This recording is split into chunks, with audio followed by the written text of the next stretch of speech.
Well, hello and welcome to another episode of More Perfect Marketing. It's David Baer here, and I'm currently reading a book. It's called for those of you who are watching, 22 Laws of Category Design by the Category Pirates. If you're not familiar with the term category design, it's basically an updated version of positioning, how you differentiate your business from other businesses out there. And you might sort of immediately think of big brands, I don't know, Nike, Coca-Cola, and how they differentiate themselves from other brands. But in fact, a lot of businesses and even leaders of businesses or employees, representatives of businesses need to figure out how do they represent and differentiate themselves apart from all the other people out there too. And that's, I think, at the core of what we're going to be diving into today with our guest, Danielle Hughes, who is joining us from the great city of New York in Queens. Danielle, welcome. Thank you so much, David. I'm excited to be here. Yeah, so I don't know if I captured exactly the work that you do, but a lot of the time, and I think that what you do is a variation on the theme of what we might call personal branding. But there's a lot more to it than that, and you have your sort of angle and take on it. And so I wonder if you can introduce us to sort of your perspective on that concept. Absolutely. I'm a big fan of nuance. I think that is such a drastic difference for so many people. The slightest little thing can make one person respond or resonate with something versus something else. So when I was I was a freelance copywriter, just to like go back and we can get to more. And when I realized that I needed to do something and take control of my business and figure out what I wanted to do, I hired a creative coach, and she was the first person to kind of tell me that I should put more of my own self into my messaging, Mhm. that she knew who I was. And she said, "You're so funny, and you have to put much more of that into your content." And, this idea of personal brand, everybody's been talking about it for a long time. And she's like, "You got to figure out your personal brand." But the word personal means private. So it never felt 100% right to me, even as a raging extrovert, to put all of myself out there. And I one day just kind of said, "What? It's not really about personal branding. Like, what about our personality? That's the thing that people connect to and connect with." And I wrote a newsletter about the difference between personal branding and personality branding. And then I did nothing with it, like Mhm. many people, for weeks and weeks and weeks.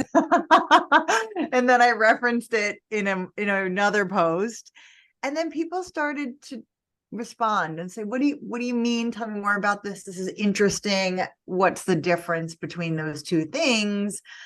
And I started to flesh it out to really be that like subtle distinction reframing of, you get to decide how much of yourself you are sharing with the world, but your personality is always on display. And so how do you control what parts of your personality you are sharing so that you are fostering that much needed professional connection? Which we're going to dig into a second from now, but I want to just highlight something you said, which is, and then people started to respond. And I think that's something that many businesses, many individuals in business don't pay enough attention to. So Yeah. what were the types of signals that you said, oh, I'm onto something here? Well, I started to get responses to my newsletters, people saying, "I love this. This feels like me," or "I love everything about you. Thank you for saying what you're saying. You seem so fun." Right? Like just that reinforcement Mhm. of, "I like you and I like what you're saying." And it wasn't a lot of, uh, you know, we're the same person or anything like that, but it was like, "I want to be your friend," Mhm. or there's something here that I'm responding to. Yep. And then the other piece was that people started like reading my content and saying, "How do you write so effortlessly?" Or, "I feel like I know you. How can you do that for me? I need that. That's what I'm wanting." And so that is also kind of how it also started to happen, is people said, "Can you do this for me?" Yeah. Was it clear that writing for others was your offer at that time, or was that something that you then found your way into? So my original offer, like most people, was strict like deliverable work, right? Like working for companies, working on their brands, working on their content. So I was very company focused. Mhm. I had not really thought about individuals when I started my business. And that is something that has evolved over time because more and more individuals or freelancers or solopreneurs started coming to me and saying, "Do you do this?" And in the best fake it till you make it, I was like, of course Yeah. I So do. how, I guess, there's a lot of folks out there who are interested in the concept of creating a personality brand for themselves. And there's a few ways that one could go about this. One could try to figure out how to do it or learn from somebody like you who can coach them through it. But then there's other people who want to go and hire somebody to be them, a ghostwriter, for example. And I Mm. wonder if you can talk about kind of the two different approaches, doing it yourself, learning to do it yourself versus hiring and training somebody on yourself to be you. And I guess we'll add a third one because it's something you brought up in your notes to me in advance of doing this. As soon as I said the word training, you of course know what popped into my head, and that's the artificial intelligence capabilities that also could be trained around this. So I guess there's three different paths that you might sort of talk about, what's the same and what's different between them. So there's a couple things. I think everybody is different, right? Of course. Some people can hear something and go do it for themselves. Other people can't or don't want to. And so I think it's a matter of how able and willing are you to kind of push your own boundaries a little bit, and or how much are you grasping the concept for yourself. Obviously, teach a man to fish, he can fish, right? So there's this idea that if I train you, you don't need me. You should be able to then go out and do this for yourself because we have given you the foundation and you have a solid message and a solid brand and now you can run with it. Of course, that is pie in the sky for Mhm. most people, but some people just need a little help. I've had plenty of people who are like, I listened to your workshop, or, I watched a video of you and here's what I did with my profile. And I look at it and I'm like, that's friggin' amazing. Like, Yeah. good for you. And then there's other people who are like, I tried it and here's what I have. And I'm like, yeah, we still need to work on this. And they're like, yes, we still need to work on this.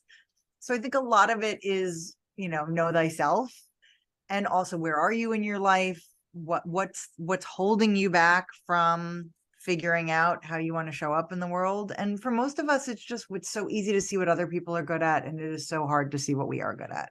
Yeah.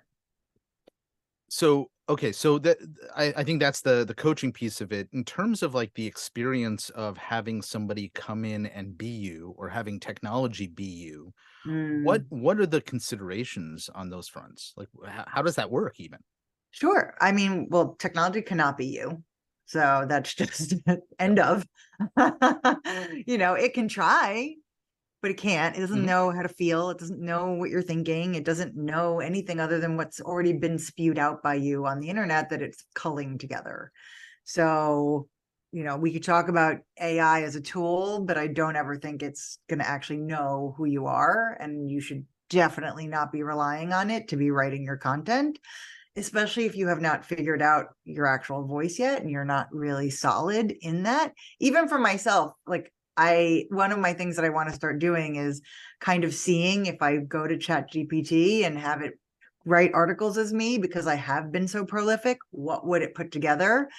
And I'm going to see if it can come up with anything new or anything, but it's not going to create anything new. It's just going to be regenerative. Mhm. So that is one piece. And then, sorry, remind me the first Well, part of the the question. other one is having a human, Oh, ghostwrite for you. write for you, as a ghostwriter is sort of Yes, the most common term used to describe that. sure. And I do that for lots of people because, again, it starts with us figuring out who are you and how do you want to show up in the world and Mhm. what do you want people to know about you. And if we work on that together and we build your message and we build your bio and we figure out your personality and your voice, the idea is that I or anybody should then be able to take that and run with it, because we have built that foundation of this is who you are, this is what you stand for, this is how you talk. Now let's go out there and create content that marries that and matches that. So then there's the question of what is the content, and so before we get to that, because I think as you and I both have worked with businesses and with individuals to sort of do variations on this theme. I don't do writing the way that you do, but I do lots of other marketing and positioning related work. You come into a lot of these situations where a lot of stuff needs to be figured out. A lot of stuff needs to be built. And so you've given us some sort of foundational concepts for um for the brand, the personality, the brand personality. Can you talk a little bit about kind of what those elements are, why they're important, what they actually have to do in terms of moving to the next step of capturing somebody's attention or capturing somebody's interest or getting somebody to respond? I love what you're saying. I want to know more, or I want to follow you the way that you experienced in those pieces of content that you put out there. Sure. So why is it necessary? I mean, so many reasons, right? Cluttered landscape, we're inundated with messaging. So many people do, quote unquote, what we do. And so our only differentiator is ourselves. It's not our skills, because a lot of us have the same skills. And it might not even be the roles that we've had, because many of us have had the same role. So the only differentiator is how you think uniquely and you as a person, and how you relate to people, the connectivity that you have, the relationships that you forge with people. People want to know not just what you do, but what it's going to be like to work with you. And I think that's what we're trying to establish by saying this is who we are uniquely. Like, this is our story. This is why we think the way we do. Maybe it's something that happened in childhood. Maybe it has to do with a passion or a hobby that we have. But it's what is just something slightly different about us that's going to make somebody take notice. And to your point, tell me more. So who is this most appropriate for? We have a lot of folks who listen to this show who are in the professional services space, right? Where they might be in some consultative role, a financial advisor or an attorney, right? That role makes a lot of sense, because it's, what is it going to be like to work with you? What other types of individuals have to really think about this? Everyone. Like literally everyone. Yeah. So you work inside of an organization, any organization. How do you get visible inside that company? Right? That job description wasn't written for you. That job title was not written for you. Somebody wrote that up. You just happen to step into that role. How do you stand out? How do you make it your own? How do you shape it? How do you move to the next level? If you do not show through your bio, through your thought process, through your values, through the way you connect with other people, what you can bring to the table and how you're different, you will not be getting the right roles and assignments. You will not get seen. So that could be anybody. If you have your own business, how are you attracting the right customers? And more importantly, how are you repelling the wrong ones? The worst thing that you can do is be generic and have to be vetting people all day long, because your message is so watered down that everybody thinks they want to work with you. And all you're doing is having endless qualifying calls to make sure that they're the right person. The more you can put yourself out there, the more only the right people will respond to that message. And the majority of them are already partially sold. And now it's just, how do we get them across the finish line? Okay. So I love the fact that your answer was everybody, because that then leads to the next question, which is, what sort of things do we show our personality through, right? If you're the business owner and you're trying to attract clients, right, that's one set of types of content versus somebody within an organization who's trying to be seen and position themselves to others in their organization, whether it's leadership, their peers, etc. Mm. And that's not a world that I've ever thought about in terms of selling or positioning yourself internally in an organization, but clearly there's activities and types of quote unquote content that you're creating there too. So I come at everything from the perspective of your bio, because we all need a bio. So if you're inside an organization, maybe you have an intranet where you post your bio. We all have LinkedIn profiles, or we all should. And you know as well as I do, David, that LinkedIn is not just a job search platform, it's a thought leadership platform. Yep. Everybody should be on there, everybody should be engaging, and everybody should have a strong profile, even if you have no plans to go anywhere and you're staying within your organization. I have had numerous people, very senior leaders, C-suite, come to me and say, I was recently promoted. I looked at my LinkedIn and it, no bueno. It doesn't represent who I am. It doesn't tell my story. It doesn't anything. I want to have a higher profile because now I want to be posting on behalf of my organization, or I just want to reflect a different image. So everybody can start with a bio. And even if you work inside a company and you reframe your LinkedIn and you're not looking for a job, the very mere act of rewriting your story and how you want to position yourself actually changes how you are in the world. I have seen people's energy change, their confidence go up just because of some words on a page that just in a different way describe and portray who they are. And it just makes them feel differently. And then the next time they're in a meeting, they might be more likely to raise their hand, or they might be more likely to tell somebody what they did over the weekend to start to connect on a more personal level. So it could be a micro shift. It doesn't have to be a macro shift. It's always amazing to me the kind of impact those of us who consult around what we think is marketing, right? Or what we think is business growth, or in this case is personal growth, right? It can impact somebody's reflection on themselves, or a business owner's reflection or understanding of what their business actually is. That's the way that I was visualizing what you were just talking about was like dress for success, like putting on a different set of clothes and showing up differently when you're attending a meeting because of that extra little confidence that what you are wearing happens to bring to you.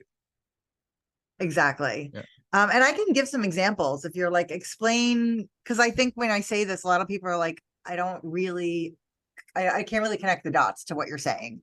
So I can give you a service provider who has his own company example, and I can give you a woman inside an organization example. Yeah, let's do it. So, okay. So we're going to start with one of my clients who used to work in corporate PR, worked for like mega PR firms his whole career. Like many of us, was like, I want to hang up my own shingle, went out on his own.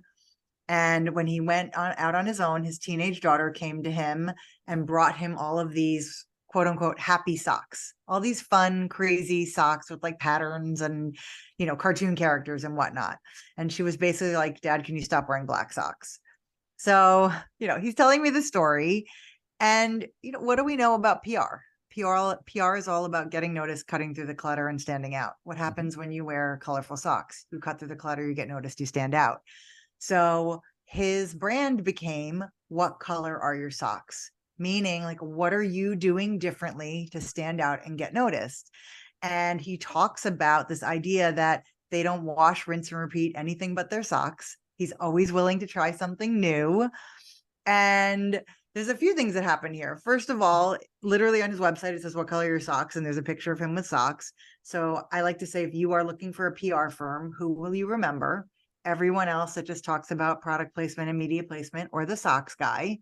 But to your point earlier, I need to know more. Okay, tell me the story about the socks. Then he tells you the story. Now he's a dad. Now you find out more about his background, and it becomes the humanization of this company. And now there's more at stake and there's more connection. And, he says, people now say, oh my God, I wear fun ties, or I put on a lip, or I wear big earrings, or whatever. And you don't have to have the same interest, but the interest sparks you sharing your interest. And that is how you start to build that connection. I love that. I love that story too, because it demonstrates the differentiation in a way that isn't tied to the thing that his business delivers, but Correct. it ties it to him, and then leads to, as you said, humanizing the business, which I think is really useful. Okay, so that's one That's example. one. Let's do And the it other. also speaks to how he thinks, right? Yeah. He thinks differently. This is how he thinks. So, two, one of my clients worked inside of let's say they're like a healthcare consulting firm. So, and she does like process improvement, systems, Mhm. change implementation, lots of what I call jargon salad, like these words that most of us don't know what any Yeah. of this means, but also words that a gazillion other people can say that they do. So she was recently promoted and she came to me and she's like, this is my old bio. And she had like quotes from people. And I was like, what does this have to do with you? None of it made sense. It was just a bunch of words. But the end of her LinkedIn title said connoisseur of vinyl. And I was like, tell me more about this. Mhm. Turns out she likes to go to vintage record stores and collect vinyl. So instantly, what happens when I tell you this? You get a visual of somebody in a record store, like hunting through a bin to look for the record that she's looking for. She does process improvement and data and systems change. She's always hunting for efficiencies and for the best way to do something. So she talks about like looking for a deep cut in a record store. Her work is a constant search for that next game changer or improvement. And so now you have an insight into how she thinks, you have a visual. And then at the end of her bio, she says, if you want to talk about systems and process improvement, that's great. Or we can talk about vinyl. I'm currently on the hunt for every album on Rolling Stone's top 500. I love that. So, Love it. yeah. So the way that you're talking about this helps. I mean, in both of those situations, you've connected the personal attribute to what it is that they're doing in their business, and Mhm. it reminds me of a story that has nothing to do with that, by the way. Okay. With a very famous story of Schlitz beer, which do you know this story? So maybe I'll ask you to tell. I don't, but go Oh, ahead. okay. No, You Milwaukee, started right? nodding, so I was like, oh, you Well, know where I'm going with this. I've heard of Schlitz beer, So but Schlitz had been, I can't remember the numbers, and I'm going to get them wrong. Something, that's I fine. think they were 11th in the market back in Okay. the 19 teens, so over 100 years ago. Okay. And this guy Claude Hopkins was hired to come in and do some consulting to write out an ad campaign for them. And as he was touring around the brewery, he saw the equipment and the bottles being washed, and being washed thoroughly and multiple times. And he asks about it, and he said, "Oh, well, that's just, sort of the sanitation process to get things ready, to purify the equipment and purify the bottles." And he said, "Well, that's brilliant. That's the angle. Let's focus on that, around the purity and health aspect." And they said, Mm. "Well, that's That healthy that's not beer. important." Yeah, yes, actually, and those were the ads. But Yeah. they all said, "Well, that's not important. Everybody does this." And of course, nobody talked about it. So as soon as they highlighted that piece, it brought them more prominence, and they catapulted to, I don't know, number two or one, 4 who or knows? whatever, right? Yeah. Yeah. And so I think that these stories that you've shared about these two individuals highlight the fact that you've taken a look at them, and this one little aspect that they take for granted, that you can actually put Mm, at the forefront, and that becomes their identity, their story that they can then build and craft a personality brand around. Am I understanding it correctly? yes, correct. And neither one of these things is too personal, right? Like obviously Noelle loves vinyl. She'll talk about it to anybody. So she's happy to share this. And the same thing with Dan with the socks. Like it's not, nobody's getting into, we're not getting in the underwear drawer. It's not anything that's too private. These are things that they're happy to talk about, but it's also enough to forge a connection and start a conversation. And that's all we're trying to do is Yeah. how do you just be a little bit more interesting and start a conversation? So I want to actually look at the way that you've branded yourself, Okay. because because there's a cleverness to the way that you write. You have a clear sort of sense of humor. Sometimes it's a little irreverent, which is great. But looking at that, I'm like, oh my gosh, if I become her client, she's going to turn me into me needing to be funny, and I'm not a funny person. But You are great. you've Yes, just you are. But well, okay. I'm pretending to be somebody else for a moment. But oh, fair. So so but I want to make this point because I think Yeah. it's important. Those two examples you gave have nothing to do with humor. Nope. But I mean, I love the stuff that you have on your website. The bio Yeah. that you sent me to for recording today talks. You have like commentary around the things that you do. Like I love the fact that you say something about you being a magician with words, and then talking about what that might look like, and then you say you can hone your brand message and deadlift your clients and their Mhm. employees at the Yeah. same time. Oh, but not at the same time, because that's just irresponsible. Response. I love that piece. Thank you. And then of course you accept bottles of Bordeaux as payment, which I hope. I mean, good for you if you find somebody who does that, especially if they're valuable and you can sell them at auction. Uh, And I but have it gotten shows off. wine. It I shows off your have gotten wine as personality. a gift. Yeah. Yes, I've gotten wine as a gift. It does. Yes. And to your point, I do. That is one of the questions I get a lot, which is, but you're so this, Danielle. I can't. And that is the beauty of personality brand, is you are telling me where your line is and where you want to go with your messaging. And it is just my job and our job together to figure out what makes you comfortable and what makes you you. And so I have a lot of people, I have some clients that are so funny, and oh, hello calendar, that are so funny, and I dial it up for them. And then I have others who are like, I'm not that funny, but they might be a little, or we could just put a little whimsy, just a Mhm. smidge in there. But I am not trying to turn anybody into me. I am just trying to make them more them. So let's talk a little bit about the work that you do, the services that you provide, because I think we've gotten the topic, and there's, I think, if I understand the work that you do correctly, two of those approaches that we talked about earlier. One is writing for people, and one is teaching people how to extract and identify elements of their personality to put to build a brand around it. Correct. So I do personality brand workshops for groups of individuals, employees, it does not matter.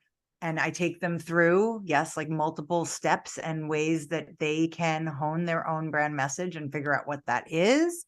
And then I do one-on-one work with clients, either in branding sessions with them, or I have a new model, which I really, really love, called Done With You content sessions. So we're on a Zoom. I do all the writing and all the work, but you are there so I can ask you questions and we can start telling your story in real time. So we don't have to go back and forth like a lot of people that work with other service providers. Mhm. It's done in an hour or 90 minutes, and you walk away with the start of a bio or a finished bio or whatever you want.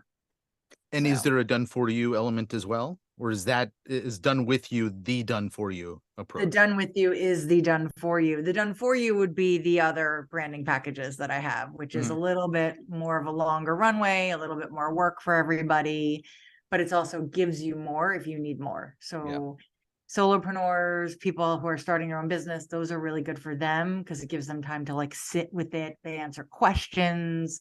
There's a lot of back and forth, and I'm giving them almost like their own editorial style guide. Here's your personality. Here's your on and off brand words. Here's maybe a tagline. Here's versions of your bio. Here's your brand positioning statement. So it's just more content for them. But if you are in the job market or you have a job, usually the Done With You sessions are enough. And how does somebody recognize that they need this? I know everybody could use it, but how does somebody like Mm. look at themselves and say, "Gosh, I probably should call Danielle." I mean, most people just do.